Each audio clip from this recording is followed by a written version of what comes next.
Santa Barbara, 1998. The birthday cake sat untouched, 5 pink candles melting in the afternoon heat. Naomi Thompson pressed her hands against the terrace railing, watching for her parents. She was 5 years old today, and they were 3 hours late. When the silver Mercedes finally arrived, something felt wrong. Her mother Evelyn moved too quickly, sunglasses hiding her eyes. Her father Harold wouldn't look at anyone. "Happy birthday, baby." Evelyn's voice was brittle as glass. "You're 3 hours late to your daughter's birthday." Raymond's voice cut through the air. He descended the steps slowly, each footfall deliberate. Harold looked up, jaw clenching. "We had complications, Dad." "What complications? The meeting with your dealer?" The silence was suffocating. Naomi didn't understand the words, but she felt the tension. "We need to talk," Evelyn said. "Inside, privately. Anything you say, you can say here." Raymond's hand found Naomi's shoulder. "We're all family." "Are we?" Harold's laugh was bitter. "Because it's felt pretty conditional lately." The argument escalated, accusations flying about stealing from company accounts, selling Irene's jewelry, lies about late nights. Finally, Evelyn's hollow voice.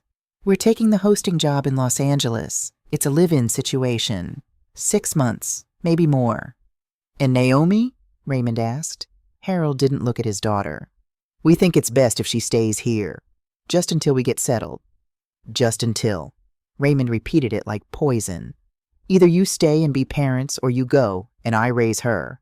Those are your options." The silence stretched. Harold closed his eyes. Evelyn turned away. 6 months, Harold whispered. "We'll be back." Raymond said nothing. He simply lifted Naomi into his arms and carried her toward the house. Behind them, car doors slammed. The Mercedes pulled away fast, disappearing through the gates. "Grandpa?" Her voice was tiny. "Are they coming back?" His arms tightened. "Some people run from love because they're afraid they'll ruin it. But you, Naomi, you're not ruined. And you never will be." That night he made hot chocolate himself and tucked her into bed. In the darkness his voice came soft. "You'll never have to chase love again. From now on, it lives right here." She believed him because she had no other choice. That was the night she stopped waiting for her parents and started belonging to someone who truly stayed. Every morning at 6, Raymond's knock woke her. "Up, Naomi. The world doesn't wait for those who linger." In the kitchen, he'd tap a newspaper headline. "Read this, then tell me what they're not telling us." At 6 years old, she could barely read, but he was patient, teaching her to question everything. Never believe a story just because it's printed. Truth hides beneath the surface. Raymond had founded Thompson Industries, a shipping empire that connected continents. She watched the world bend toward him, senators seeking advice, business magnates requesting meetings, lawyers treating his word as law, yet he never flaunted it. "Money is like salt water," he told her. "The more you drink, the thirstier you become. Make sure what you crave is worth it." When she was 10, he fired an executive who'd exploited a loophole that hurt 200 families. The man protested. "But I brought in 50 million. Raymond's response was ice. "By destroying lives. Get out." That night, she found him alone with whiskey, hands shaking. She'd climbed into his lap. Was it hard? Very hard. Then why? Because some things matter more than money, like being able to look at yourself in the mirror. He paused. "Your father never understood that. I failed to teach him the difference between success and integrity. I won't make that mistake with you." At 8, Naomi found letters in her room, all marked "Return to Sender." Her own childish handwriting, addresses to Los Angeles. She'd written her parents every week for 3 years. They'd sent every letter back unopened. Raymond found her burning them in the fireplace, tears streaming. He held her until nothing remained but ash. "Let them go, Naomi. They made their choice. Now you make yours, to be better." By 16, she'd stopped thinking about them. Then one afternoon, flipping channels, she froze. Harold and Evelyn Thompson, hosts of Second Chances, a reality show about redemption and family values. They smiled for cameras, preaching about forgiveness and never giving up on loved ones. Raymond entered quietly. Do you miss them? Not anymore. He nodded. Good. Missing those who left is like staring at closed doors. You'll miss the ones still open. That night, he gave her a leather journal. For your truth. One day, the world will try to change it. Don't let them. She started writing. Small observations at first, then deeper truths. It became proof she existed, that she mattered. She had no idea this journal would one day become evidence in a courtroom battle. At 13, he brought her to Thompson Industries. This is my granddaughter, he announced to the board. Someday she'll ask tougher questions than any of you. On weekends, they visited the community center he'd built. While other billionaires sent checks, Raymond stayed for hours, teaching children to read, showing teenagers how to budget. Power means nothing if you use it only to stand above others. He was teaching her not just to inherit wealth, but to understand why it mattered. December 2015. The diagnosis came like a blade. Congestive heart failure. Manageable, but progressive. Raymond had years, maybe, but not many. I'm not afraid of dying, he told Naomi. I'm afraid of leaving you alone with vultures. You taught me how to spot them. Did I? I taught your father to. Look how that turned out. She understood then. Raymond carried guilt like stones. He blamed himself for Harold's failures, terrified of repeating mistakes. In January 2017, he called his attorney Patricia Wells to draft his will. Everything would go to Naomi, but there was something else, a sealed envelope marked, to be opened only in the event of a contested will. What's in it? Naomi asked. The truth, the kind people don't want to hear. Around that time, Harold and Evelyn started calling again. After 19 years of silence, suddenly there were emails, voicemails, letters. Raymond refused every attempt. After 20 years, the timing is too convenient. Maybe they've changed, Naomi offered. People don't change. They just get better at hiding who they are. Once they appeared at the gates, Evelyn cried through the intercom. Please, Dad, I'm sorry. You're 20 years too late. Harold's voice rose. You're poisoning our daughter against us. Raymond's response was quiet, final. No, Harold. I'm protecting her from you. By March 2018, Raymond was 79 and fading. Naomi took leave from Stanford to care for him. On March 15th, he called her to his study with an old photo album. Pictures of Harold, young, bright-eyed, before everything went wrong. He was brilliant, Raymond said softly. I gave him everything except my time. By the time I realized that, it was too late. He closed the album. I failed him, but I couldn't save him and protect you at the same time. I chose you. You didn't fail? There are things you don't know. Your father's addiction was dangerous. People he owed money. One day he said something that chilled me. What if something happened to Naomi? Raymond's eyes pleaded. It wasn't quite a threat, but close enough. I told him, rehab or leave. He chose to leave. Before she could respond, he gasped, clutching his chest. His face went gray. The hospital, ICU, machines beeping rhythms of failing life. Near dawn, he opened his eyes. Read my journal, he whispered. Safe. Code is your birthday. Promise me. I promise. And Naomi, forgiveness isn't weakness. It's the hardest kind of strength. At 6:47 a.m. on March 16, 2018, Raymond Thompson died. In the quiet afterward, Naomi found his book on the bedside table. Meditations by Marcus Aurelius marked it a passage. The best revenge is to be unlike him who performed the injury. Even in death, he was teaching her. The funeral was March 20th. Santa Barbara's elite filled the cathedral. Everyone who'd needed something from Raymond now came to be seen honoring him in death.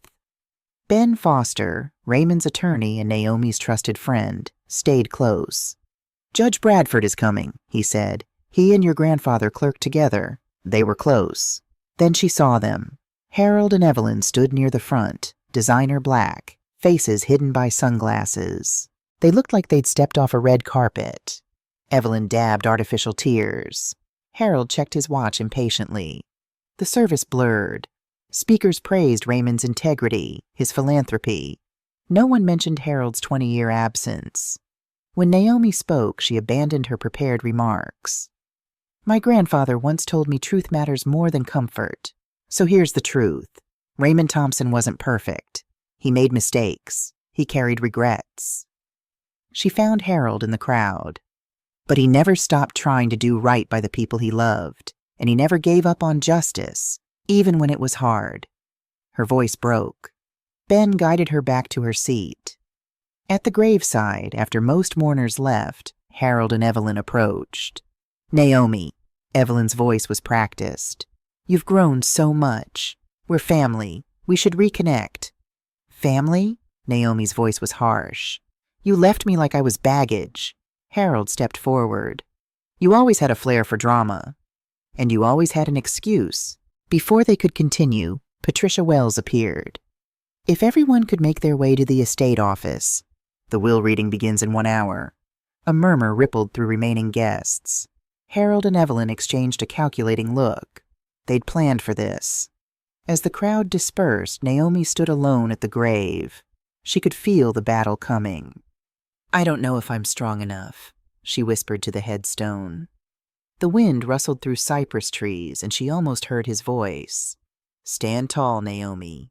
The truth always reaches back. She straightened her shoulders and turned toward the waiting cars.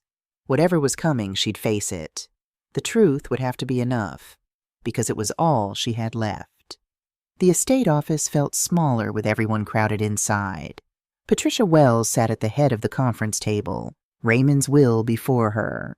Naomi took a seat with Ben beside her. Harold and Evelyn sat across the table, their lawyer Marcus Sullivan flanking them. Expensive suit, theatrical presence.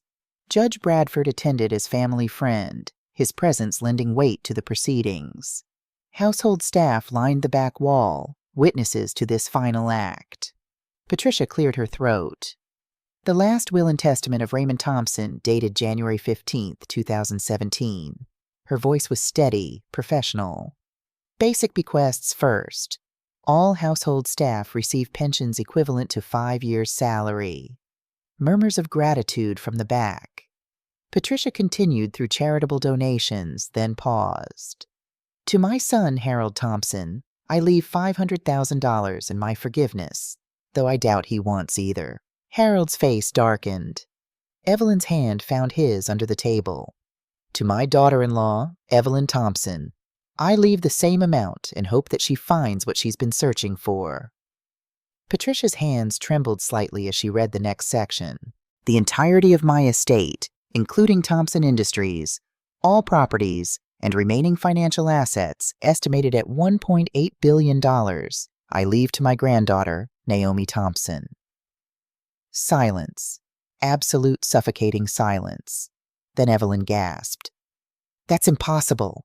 Harold stood abruptly, chair scraping. He wasn't in his right mind. He can't do this. I assure you, Mr. Thompson, Patricia said, your father was evaluated by 3 physicians. He was completely competent. She manipulated him. Harold's voice rose. 20 years of poisoning him against us. Naomi stood, trembling. I manipulated him? You disappeared for 2 decades. We tried to come back. Evelyn's voice cracked. He refused to see us. She turned him against us. Enough, Judge Bradford's voice cut through the chaos. This is inappropriate. Patricia, please continue. Patricia produced an envelope. Mr. Thompson left personal letters. Naomi, this is yours. Naomi's hands shook as she opened it. Raymond's handwriting filled the page. She read aloud, voice breaking. My dearest Naomi, you were never my burden. You were my redemption. This inheritance isn't a reward. It's a responsibility. Use it better than I did. Build something that matters. And remember, truth spoken with love can heal, but truth spoken with hate only destroys. I love you beyond words. Grandpa. Tears streamed down her face. Across the table, Evelyn was crying too. But these tears seemed different, heavier. Harold's voice, when it came, was cold. "This isn't over. We'll contest this." "On what grounds?"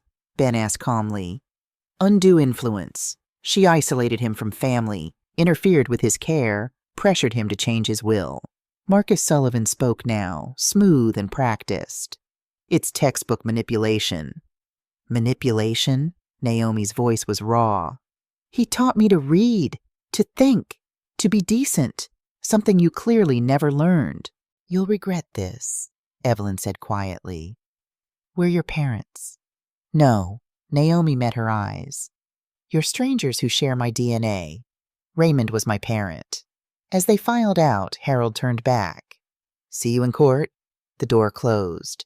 Naomi sank into her chair, the weight of what was coming crushing down. "They're serious," Ben said. "This is going to get ugly." Judge Bradford approached, his expression grave. "Miss Thompson, I should recuse myself from this conversation, but your grandfather was my friend. Whatever happens, remember, he chose you for a reason. Don't let them make you doubt that."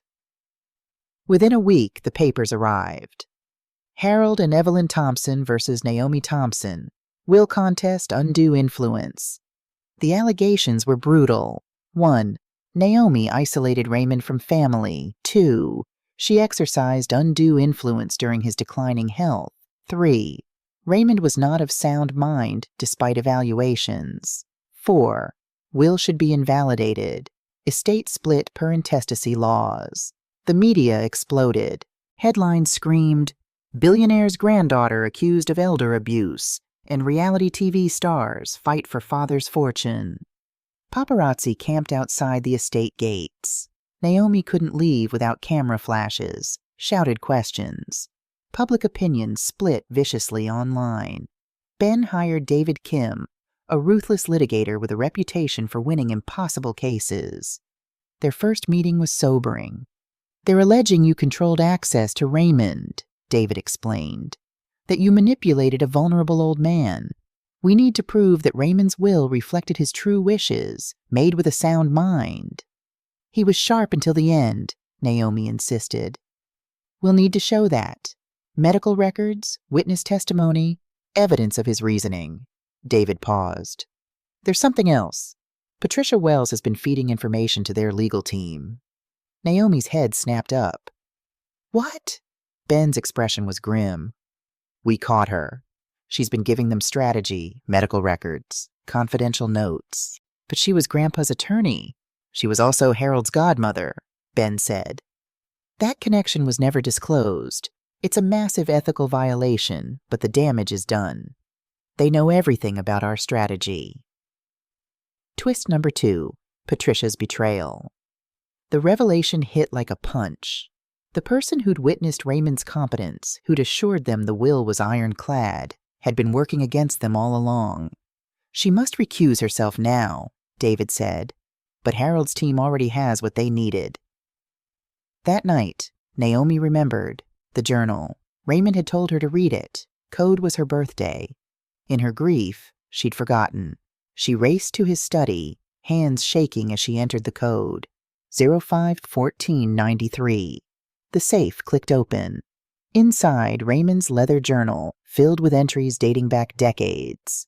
And something else, a USB drive labeled for Naomi, if they come. Naomi locked herself in the study for 2 days, reading every entry. August 1995, just after Irene's death. Irene is gone. Harold is spiraling. Found pills in his room, not prescribed. When I confronted him, he said, "Mom's death doesn't hurt as much when I'm numb." I don't know how to reach him. March 1996. Harold's addiction worsens. Harold stole $50,000 from the company to pay dealers. I covered it up to protect the family name. Was that right? Evelyn uses too. They're destroying each other. I've begged them to accept help. Nothing works. Twist number 3. The real reason for abandonment. May 1998, week before Naomi's 5th birthday. Harold came to me desperate. Said he and Evelyn need money for a fresh start. I told him no more money until rehab. He exploded. Screamed that I never loved him. That it's my fault Evelyn uses. Then he said something chilling. What if something happened to Naomi? What if she got hurt because we weren't careful? It wasn't exactly a threat, but close enough. I told him, if you can't stay sober, you can't stay near that child. He called me heartless. Maybe I am, but I won't risk Naomi's safety. May 1998, day of abandonment. They left her today. Harold and Evelyn signed custody papers and drove to Los Angeles. Evelyn was crying, real tears, I think. Harold looked relieved. The show they're chasing is real, but it's also escape. From addiction, from responsibility, from the life they ruined. How do I tell a 5-year-old her parents chose drugs and fame over her? I can't. So I'll just love her enough for all of us. Naomi collapsed, sobbing. They hadn't just left. They'd been dangerous. Raymond hadn't pushed them away out of cruelty. He'd done it to keep her alive. She reread entries about their return attempts in 2017. Harold claims he's been sober 3 years. Maybe he has. But Evelyn still has that look. Hollow eyes, jittery hands. They want back in because the show is ending. Money running out. It's not love, it's survival instinct. The USB drive contained more devastating evidence. Video testimonial from Raymond, January 2017. Raymond sat in his study, looking directly at camera. Naomi, if you're watching this, they've come for what's yours. Your father was my greatest failure. I gave him money when I should have given time. I gave him freedom when he needed boundaries. When they left you here, part of me was relieved. You'd be safe. But I knew I was repeating mistakes, choosing to fix one thing by abandoning another. I never stopped loving Harold, but I couldn't save him and protect you at the same time. I chose you. Use this video in court if needed. But remember, the goal isn't to destroy them. It's to protect what I built for you. Financial records. Bank statements showing Raymond sent Harold and Evelyn $10,000 monthly from 1998-2014. Payments stopped when their TV income exceeded his support. They reconnected in 2017, 3 years later, when their money ran out. Medical records. Rehab admission papers for Harold, 1997-1998, both incomplete. Evelyn's psychiatric evaluation, 1996. Letters from doctors warning about their parenting capability. Legal documents. Temporary custody agreement signed by Harold and Evelyn, 1998. Raymond's note. They asked me to take full custody. They knew they couldn't care for her. Naomi sat back, the full picture finally clear. She wasn't abandoned. She was saved. Everything Raymond did was calculated protection. July 2018. Pre-trial depositions began. Harold's team was aggressive. Isn't it true you lived rent-free in luxury while your parents struggled? The lawyer pressed. I lived with my grandfather. They could have stayed too. Did you encourage Raymond to reconcile with his son? I told Grandpa to be open if they were sincere.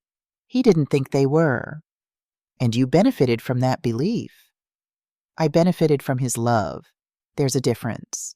Harold and Evelyn's depositions painted them as victims. My father was controlling. He used money to manipulate everyone. They denied addiction history. We had struggles in the 90s, but we've been sober over a decade. They didn't know about the journal yet. In late July, Harold's team offered settlement. Naomi keeps $500 million in the estate. Harold and Evelyn get Thompson Industries and remaining assets. Media portrayed her as greedy for refusing. Granddaughter won't share billion-dollar fortune with parents. Ben was firm. It's a terrible deal. The company is worth more than everything else combined. Naomi visited Raymond's grave. I don't know what to do, Grandpa. They're my parents. Doesn't that mean something? She saw fresh flowers on Irene's grave nearby, a card she'd left years ago. Still miss you, Grandma. Naomi. Realization struck. Real family shows up, consistently, not just when money's involved. No settlement, she told Ben. We go to trial. August 2018. The Los Angeles courthouse buzzed with media. Cameras lined the steps. Inside, the courtroom was packed. Judge William Bradford presided. Raymond's old friend, now tasked with deciding his legacy's fate. Marcus Sullivan stood, theatrical and confident. Your Honor, this case is about a father's love twisted by years of manipulation. Raymond Thompson was a great man, but in his final years he was lonely and vulnerable. Naomi became the center of his world to the exclusion of his own son. Harold Thompson made mistakes in his youth. What father doesn't forgive his son? But Raymond didn't forgive. He punished. And when Harold tried to rebuild their relationship, he found the door barred by Naomi's influence. David Kim countered, calm and precise. Your Honor, the plaintiffs would have you believe love is measured in dollar signs. The truth is simpler. Harold Thompson abandoned his daughter at 5 years old. Not because Raymond forced him, because he chose to. When Raymond left everything to Naomi, he wasn't punishing his son.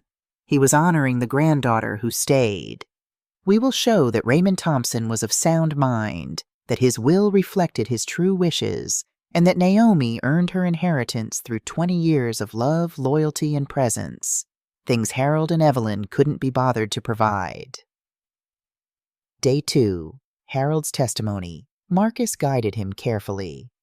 Tell us about your relationship with your father. It was complicated. He was demanding. Nothing was ever good enough. When did you leave Naomi with him? It was temporary. We had career opportunities. Dad offered to help. We thought it would be a few months. What stopped you from coming back? Harold's voice broke convincingly.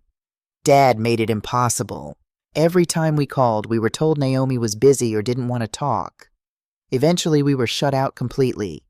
I lost my father and my daughter in one blow.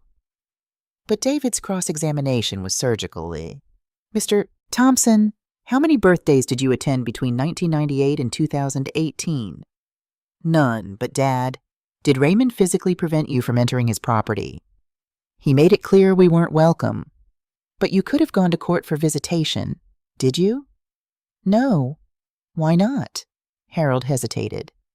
We were building our careers. You thought your career was more important than your daughter. David let that hang. Nothing further. Day 3. Evelyn's testimony. Evelyn's performance was flawless. Tears, trembling voice, playing for sympathy. But David produced evidence that shattered it. The returned letters Naomi had written as a child.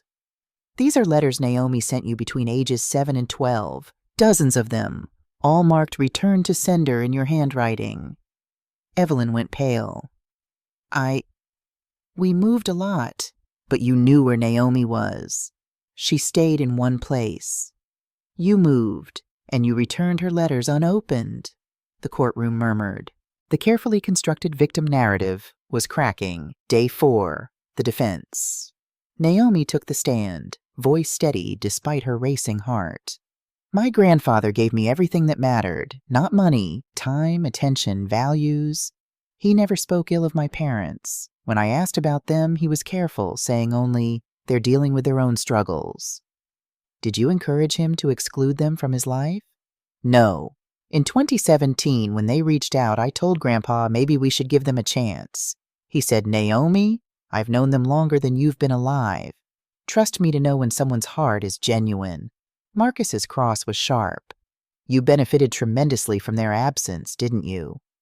I would trade every dollar to have parents who wanted me, but I didn't have that choice. They did. Then David stood. Your Honor, we submit new evidence designated to be opened only in the event of a will contest. He presented the sealed envelope, opened it. Read Raymond's letter aloud. To whomever adjudicates my will. If you're reading this, Harold is contesting. I anticipated this. What follows are facts. Harold and Evelyn suffered from substance abuse throughout the 1990s. They signed custody of Naomi to me voluntarily, unable to care for her. For 16 years, I sent them monthly support, $10,000. They never visited, never called. The money stopped when their television income exceeded my support. Within 3 years, they reappeared. I don't write this to shame them. I write it so the truth is clear. I didn't turn my son away. He left, and when he returned, it wasn't for relationship. It was for money. The courtroom erupted. Harold's face crumbled. Evelyn began sobbing, real tears this time. Judge Bradford's gavel cracked down. Order! But everyone knew. The tide had turned. Truth, finally, was being heard.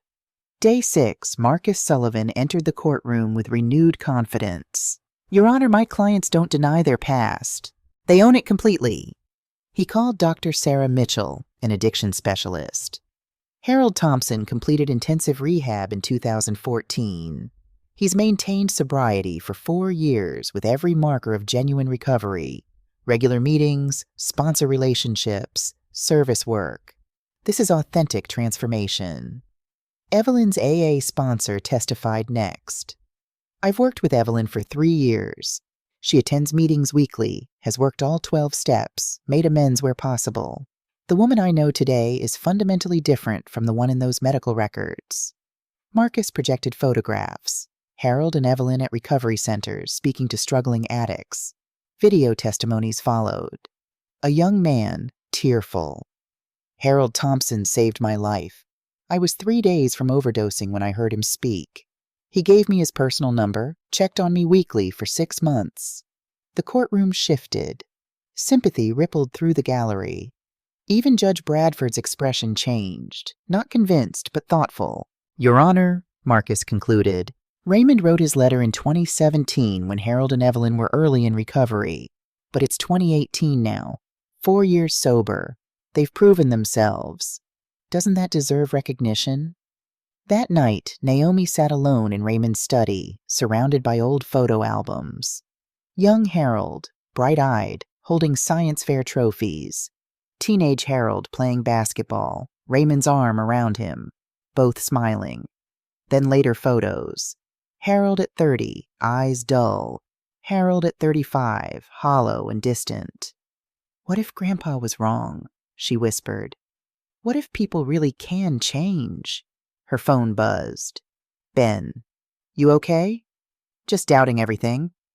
Come downstairs. In the kitchen, Ben made coffee with Raymond's precision. He sat across from her, studying her face. You're questioning, he said quietly. Those people today were real. Harold helped them. Maybe I'm just bitter, holding on to hurt that should be forgiven. Her voice broke. Maybe I'm exactly what they said. The granddaughter who poisoned her grandfather against his own son. Stop. Ben's voice was sharp. He stood abruptly, paced to the window. When he turned back, conflict shadowed his face. There's something I need to tell you. Twist number 4, Ben's secret. He pulled a photo from his wallet. 2 young men in law school sweatshirts, laughing. One was clearly Ben, 20 years younger.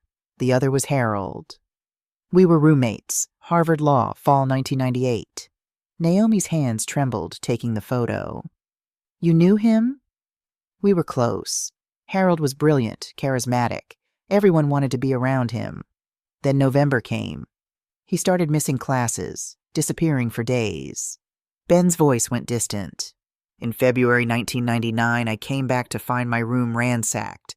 My laptop, electronics, and $5,000 I'd saved, all gone. Harold? He denied it, got angry, then broke down and admitted everything. Said he owed dangerous people money, that his father would pay me back. Ben's laugh was bitter. 3 days later, I got a check from Raymond for $7,000, the amount plus interest, and a note. I'm sorry my son did this to you. Please don't report it. He's getting help. Did he get help? He checked into rehab for 2 weeks, then left.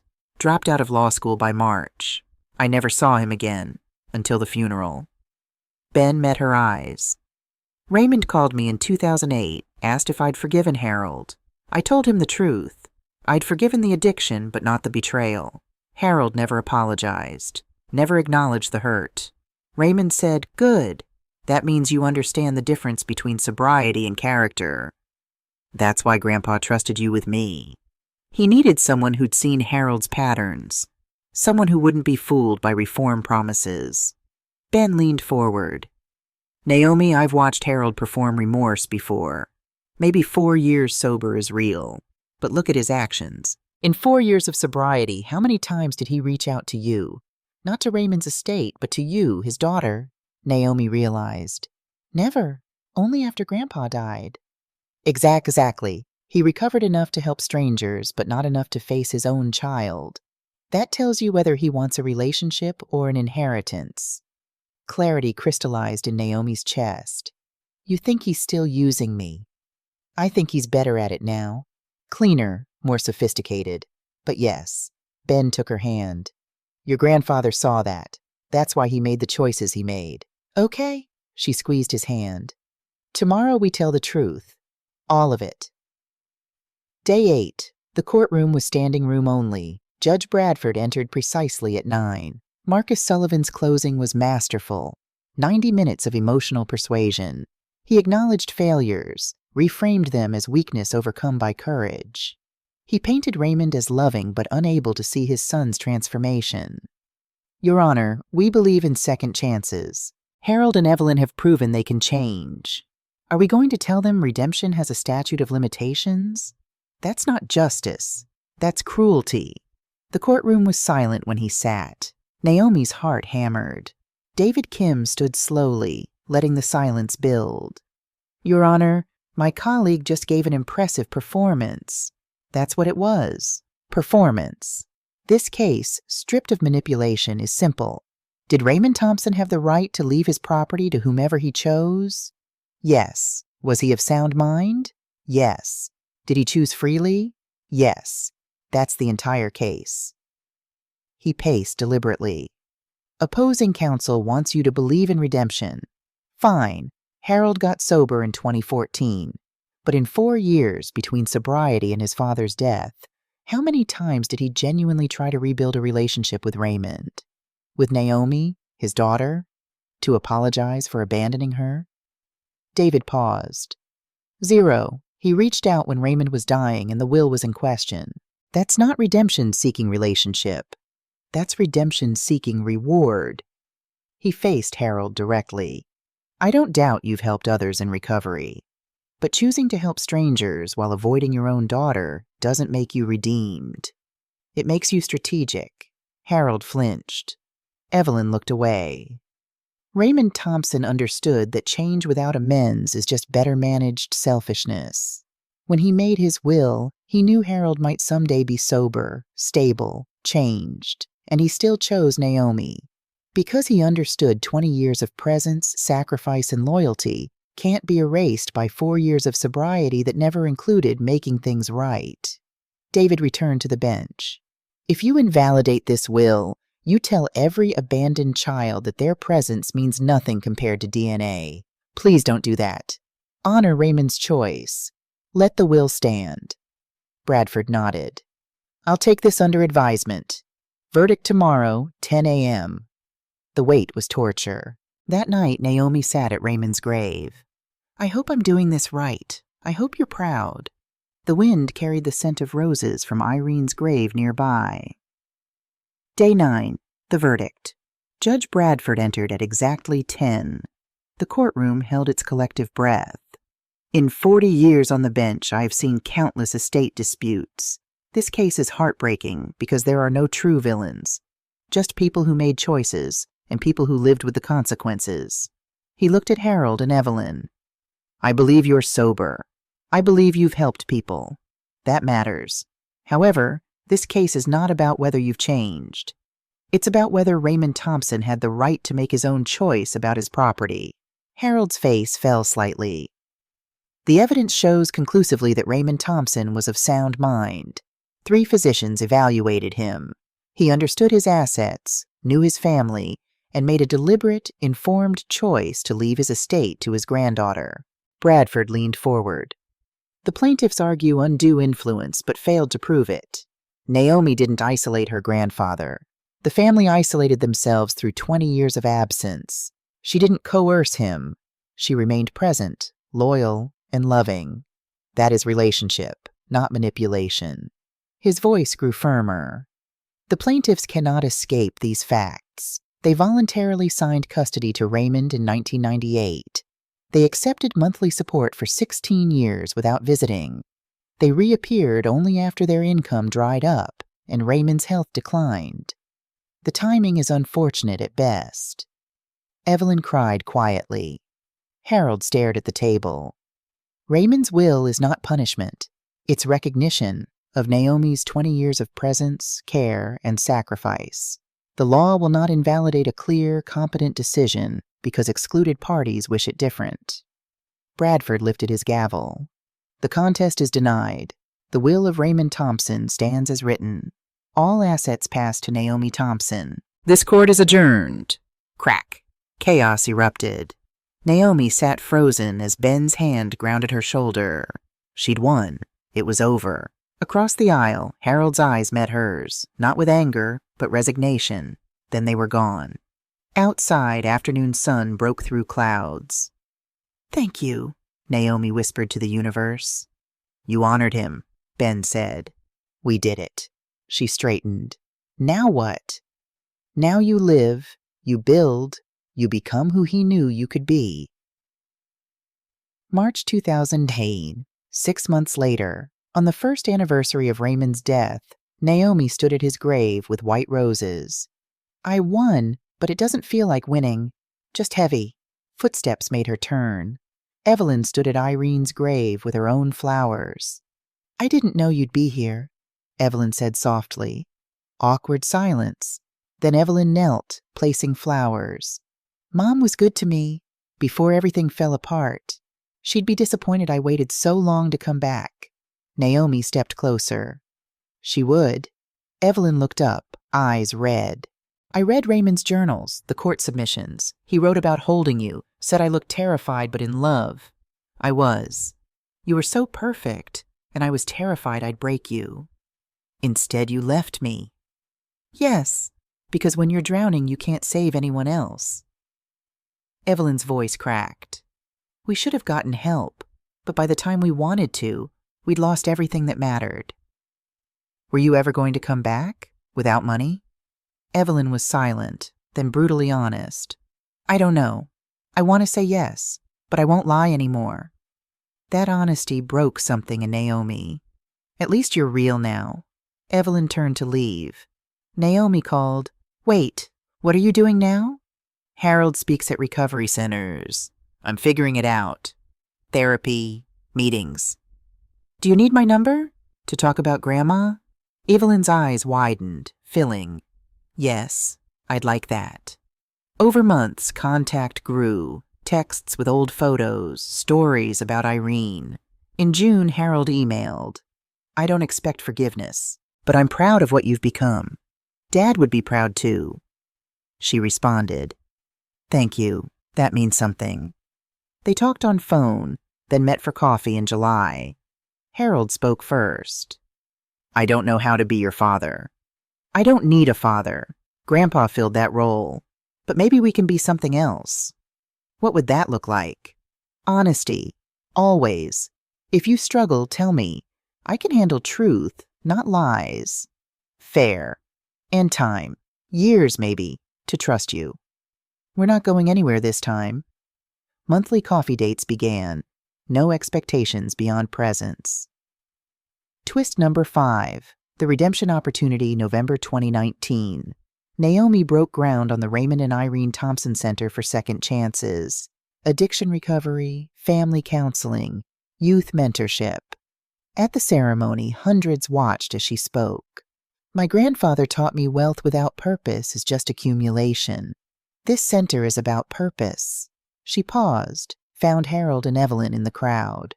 "The center's first program will be directed by someone who understands recovery intimately. Harold Thompson, my father, has agreed to lead our family recovery initiative." Gasps. Harold's face showed pure shock. "Dad, you wanted to be someone's hero again. Be theirs." Harold moved through the crowd like he was dreaming. At the podium, he gripped the edge, breathing hard. "I don't deserve this. I don't deserve my daughter's forgiveness. But she's giving me a chance anyway." That's what this center represents. Chances. I'll work every day to honor my father's legacy and my daughter's trust by being present. Finally, after they stood alone by the architectural model, Harold was still crying. "Why? After everything, Grandpa wrote, Forgiveness isn't weakness. It's the hardest kind of strength. I'm trying to be strong. He loved you. He loved you too. He just didn't know how to save you. She met his eyes. I can't save you either, but I can give you a chance to save others. Harold hugged her. Awkward, unfamiliar, but real. The first in 21 years. Thank you for being better than I was. March 2022. 3 years later, Thompson Industries thrived under Naomi's leadership. The Thompson Center had helped 500 families. Harold's program had 80% success rates. He'd become nationally recognized. Evelyn volunteered 20 hours weekly teaching art therapy. Monthly dinners continued. Still awkward sometimes, but genuine. Naomi called them Harold and Evelyn, not Mom and Dad. Harold had been sober 8 years, Evelyn 7. One evening in Raymond's study, Naomi found a journal she'd missed, tucked behind others. She opened to the last entry, March 10th, 2018. I'm dying and ready, but I fear for Naomi. The battle coming will test her. She'll doubt herself, doubt me, doubt everything. But I know who she is. Kind when cruelty is easier. Strong when breaking is simpler. Wise enough to understand forgiveness doesn't mean forgetting. It means choosing to move forward. If she's reading this, she won. But I hope she's learning that winning in court isn't the same as winning at life. Life requires accepting that people are complicated, that love and hate often coexist, that family is both those who wound us and those we choose to heal with. Naomi, you were not the consolation prize. You were the greatest gift I never knew I needed. Thank you for staying. Thank you for loving an old man. Thank you for becoming exactly who you were meant to be. I hope you found peace, not because the past changed. It never will, but because you did. Love always, Grandpa. Tears streamed down her face. Her phone rang. Harold. Hey, tomorrow's the anniversary. Want to visit his grave together? All of us. We'd love that. After hanging up, she looked at Raymond's portrait. See, Grandpa? We're all learning. She closed the journal, placed it back carefully. Tomorrow she'd visit his grave with the parents who'd left and the grandfather who'd saved her. It wouldn't erase the past or make them perfect, but it was something. A beginning built on truth. Outside, ocean wind carried rose scent from the garden. She turned off the light, leaving Raymond's study as he'd left it, a sanctuary of truth. Justice had been won in court. Forgiveness offered in years since. And legacy still being written, one honest moment at a time. Rest well, Grandpa, she whispered. I've got it from here. In the wind's gentle sigh, she almost heard his reply. I know you do, my girl. I always knew. The inheritance wasn't money or company or estate. It was courage to face truth, strength to forgive without forgetting, and wisdom to know that real family is built not on blood, but on choices we make every day. That was the real fortune, and it was priceless.